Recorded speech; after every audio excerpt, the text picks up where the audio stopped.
All right, so I think we've covered all the bullets in the discovery phase. The infrastructure phase is the actual build out of all the technology.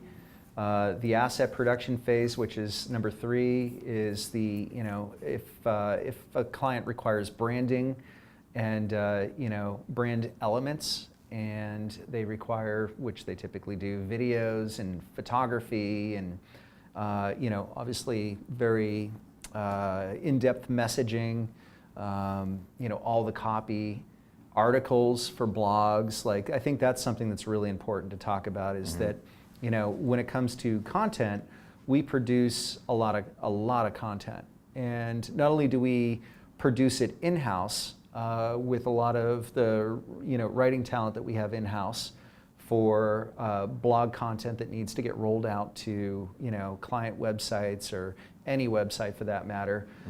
We have quite a Rolodex of trusted writers that we can tap into that have, exceptional expertise in, certain verticals. So that's a really powerful thing. And then above and beyond all of that, we also have a very nice group of influencers that we also tap into that have either expertise or even better, an audience of people that can, really fuel that conversation quite nicely.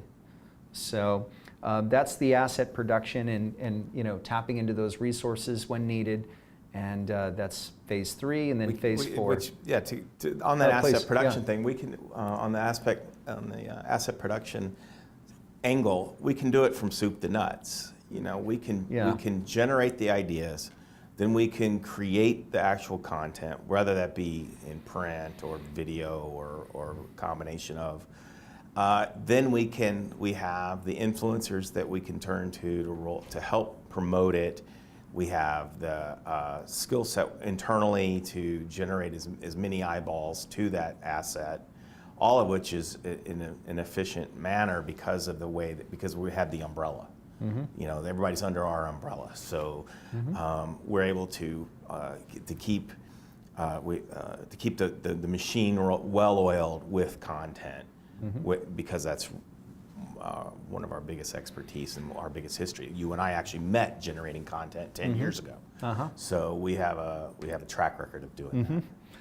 I'm glad you touched on that, because it's easy for us to easy for me to look over that piece, because it's such a big piece of our history and such a big component of FloMotion in our team, video production. So, just to touch real quick on the stuff that we do video production wise is, whether it's something for television, or something for DVD or Blu-ray, or something for web delivery. We can do everything from pre-production to production, which is actually filming it, shooting it, whatever, at our location, at pretty much any location. Whether it's an event, a live event that maybe a client is looking to have filmed and then produced afterwards, like edited, and then turned into maybe a digital product, and maybe it also has a tangible piece that goes along with it. Maybe it's a Blu-ray or a DVD set that the customer can choose to purchase versus a digital version of the program. We can do both. We can produce all of that, and then we can also create situations for online memberships to grant access to paid customers of those programs. So I think that that's a really important piece. And then, in terms of like even other types of distribution situations, like Amazon, for example, maybe you have a program that, is going to be sold on Amazon. Well, not only can we obviously create a sales funnel and promote, sales on Amazon, we can also we can produce and deliver your assets to Amazon and do all of the subtitling, closed captioning, everything that's required from A to Z to actually produce that program. We do it all in-house, and we have exceptional expertise in producing that stuff to the same level of expertise that we have in digital marketing. Right. So, and that's a whole other 2-hour conversation right there. But, That's the level of expertise, which I think is really unique about FM, and the fact that, we have all of this under one roof, so that's the seamless process part of things. And if there's, so the question is, why do we have all this? Do we have an identity crisis? No, not at all. This is a matter of, like, if you screw up on the content side of things, it's gonna have a massive impact on your campaigns. Mm-hmm. It's gonna have a massive impact on everything else. So it's important that all of these things work together and they're done so in the right way, So that's why we do it, and that's why we are a full service agency, because frankly, it doesn't make sense, to not do something like that. Right. So it's been a real, a great decision to expand in the directions we have over, the years. So 18 years as of today on this agency. So exciting.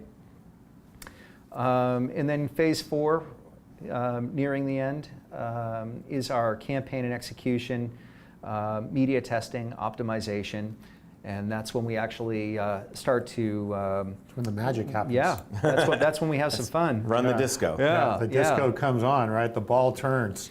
So my number one goal when it comes to campaign execution, and I love saying this because everybody kind of goes into shock the first time you say it. My goal is to spend as much money as possible, because if I'm spending money, that means that it's at a target CPA or a desirable CPA or a tolerable CPA at the very beginning that makes sense.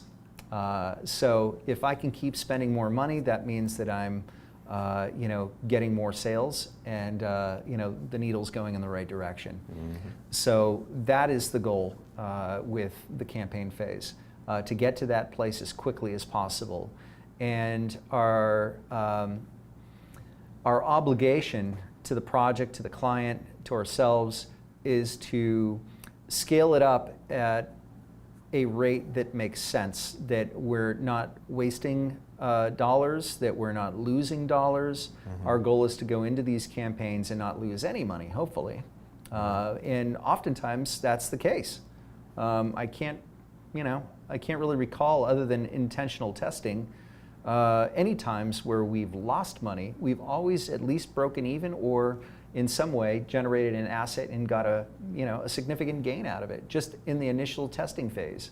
So we're able to get, thanks to the discovery process, we already know what our expectations should be. Our discovery process is extraordinarily accurate, and when we get to the campaign phase, we're able to exceed, oftentimes, our expectations right out of the gate, which is exciting.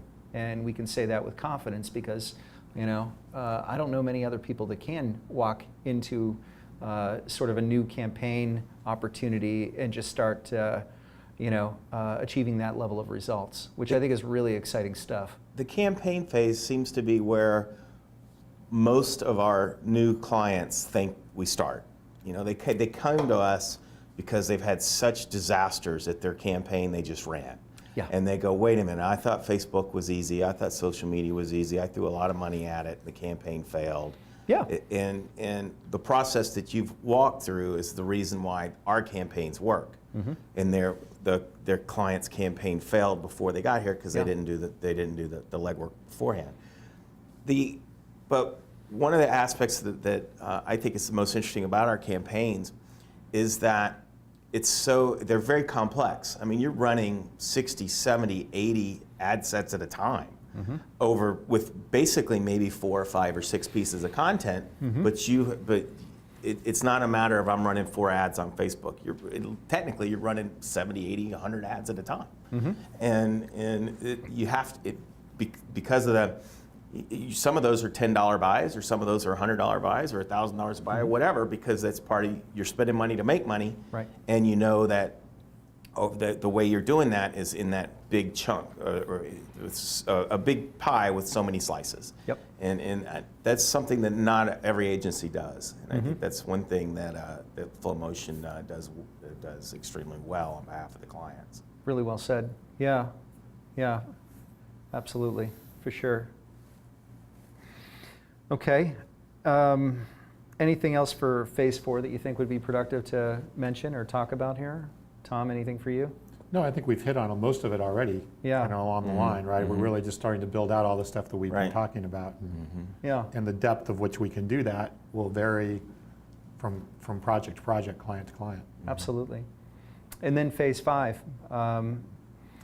Maybe let's spend a couple of minutes talking about phase 5, which is, we have the campaigns, so let's paint the picture. We have the campaigns running, and we're seeing some great results. I mean, everything is going fantastic. And I guess an important conversation to have is that the database that is developed through these campaigns and lead magnets and everything else that we have going on here, like that's the real asset. It's not the first sale necessarily that's created. And I mean, that's an obvious piece when it comes to any continuity model. It's typically, you may not even make any money on the first round of a continuity offer, but you have confidence and you have history and data that shows that your customers are going to stick around for maybe it's a supplement or something like that. So typical in that industry is 2 to 3 turns basically, right? So you're going to make your money on the back end, right? So there's delayed gratification, but it's going to work. With the database piece of things, it's sort of the same thing. Like you may not make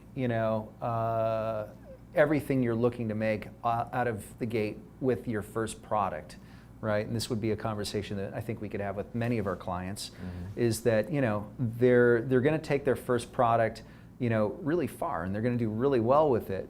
But don't underestimate even for a second, the power of the data that has been collected through the conversions that have occurred with this initial product. In phase 5, we're looking to build upon the success of that first offer and start to utilize that data to sell additional products and services and everything else that makes sense for that client.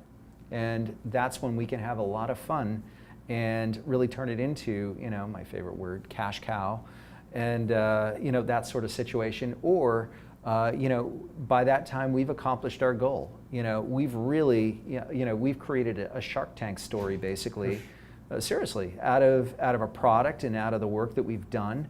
It's really well engineered. The business plan is really well written.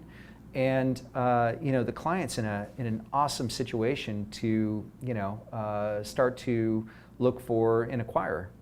So anything you want to add to that? Because I know this is phase 5 is my favorite phase. I know it is. Right, it's my favorite phase. Right? So, and because when you're in phase 5, first of all, you're starting to have a viable business, right? A business is starting to operate on its own 2 feet. Even though you may still be investing in it, it's viable in a sense that you're continually acquiring customers, you're building up your database, you're stacking new opportunities on top of the other ones. You start to have the planes off the ground and it's flying, right, at a good pace. And yes, now you really now have something that can be now packaged in a way either to be sold, right? And the opportunities for selling businesses that are packaged in that way are so broader now. There's so many different ways to do that. Right, at really good multiples. It's not like you have to go get bought by Microsoft or Google to have an exit. There's a lot of ways to have an exit, a very profitable exit, but if you're not packaged right, you won't have that exit. Right. Because as soon as an acquirer looks at you, they're going to look at your receipts in the shoebox and go, this is not a well-organized business, right? It's the same sort of thing here. So you can actually, and you can get a much higher multiple of revenue. Let's say you might get a 10, 20 time multiple of revenue just by the fact that you're packaged properly. And that you're organized properly. So to me, that's exciting, right? The opportunities that are there. Or if you just want to keep growing it, right? And you want to have profits and you want to be a cash cow or whatever the case may be. So it's all of this has been architected, right? Remember we started with this end in mind when we first started all the way this through. So this isn't as all of a sudden I stumble upon a lucky break. This has been architected and engineered all the way along. But I just love it because you've got freedoms at this point. You've got opportunities. You've got data, right? You've got analytics. You've got intelligence. You have all these things that you didn't have back here, right? That give you this real, then huge advantage, right? That over the other people that are there. So it's just my favorite stage, and obviously we want to get there as quickly and efficiently as possible. But there's no way of bypassing the hard work to get there. I think the simple tech takeaway that I hope everybody gets out of this, which all of our 2 hours distills down to a couple things. Please. One is look at your business, your business idea, your new business unit, your new product launch as the nightclub. Okay. Right? Put on the lens and look at your business through the lens of your nightclub that we've gone through and talked about. Knowing that you are going to be a form of a nightclub in the sense of everything we just talked about. Sure. Right? Look at how you're going to build that business from that lens of the nightclub. And that what you're going to end up with is a super nightclub, right? With hundreds of thousands of raving dancers, right? Buying lots of drinks and spending big cover charges to come in the door and inviting all their friends to get there, right? And that with continual content, and that can expand to from 100,000 to 1 million and so on. Look at it from that lens. I think if you just look at your business from that lens by itself and you start thinking about it with that lens, you're going to be already a big head start in how you're going about things. The second piece takeaway is what we just went through. Know that in order to build that nightclub for your business, you're going to go through those 5 phases. Okay? Whether you follow our exact methodology or you have your own methodology, follow those 5 phases. Okay? Don't leapfrog into phase 4 and then find out that your nightclub collapses on yourself or you've wasted a lot of money in going through there. If people take away just those 2 things, right, and think about those things conceptually, right, they're going to be way farther down the road. If you're an investor, think about your portfolio, and your investment portfolio is in the same way, right? How many nightclubs do you got here? Are you building a nightclub or are you not, right? Unless you're building a biotech product or something like some R&D product, that's a different thing. But if you're trying to build a business, right, look at your business through that same lens. And if you don't have that understanding of how it's going to become the super nightclub, then call us. We'll help you, right? We'll chat with you about it. But look at that lens. So whether you're a business owner, whether you're an investor, whatever your role is in the business, if you can just look at things from those 2 things and think about those 2 things, you're going to be successful in this day and age, or have a good opportunity to be successful in this day and age, and take advantage of all. We hear this all the time. Everyone wants to take advantage of Facebook. They want to take advantage of Google. They want to take advantage of technology. Doing what I just said will allow you to take advantage of those. Yeah. That's how you take advantage of those things, is thinking about your business like that. Yeah. Not by shoving them in some square peg in a round hole. So that's my 2-hour takeaway summarounds to those 2 things. But those by themselves will give you big gains. That's fantastic. Yeah. That's good. Yeah. Cliff, any takeaways? No, I just think my takeaway is that so much of what we do is a turnkey operation. That you can come to us, you can know your product, and we can learn your audience for you and teach you about your audience and teach you about your customer base. And then we can market to your customer base better than you can do it by yourself. We can make your nightclub grow and go faster, way faster than you're going to be able to do on your own. Yes. And that's a really, really deep message too, because a lot of clients think they know who their customer is. And then when we show them the data, the research that's done, they have a very different, perspective on sort of what has been done in the past and where things can go in the future. Would you agree? Absolutely. I think that a lot of times clients come in the door thinking they know the demographic. Yeah. And they've built their product or their service around that demographic. But what we can do is we can create the psychographic.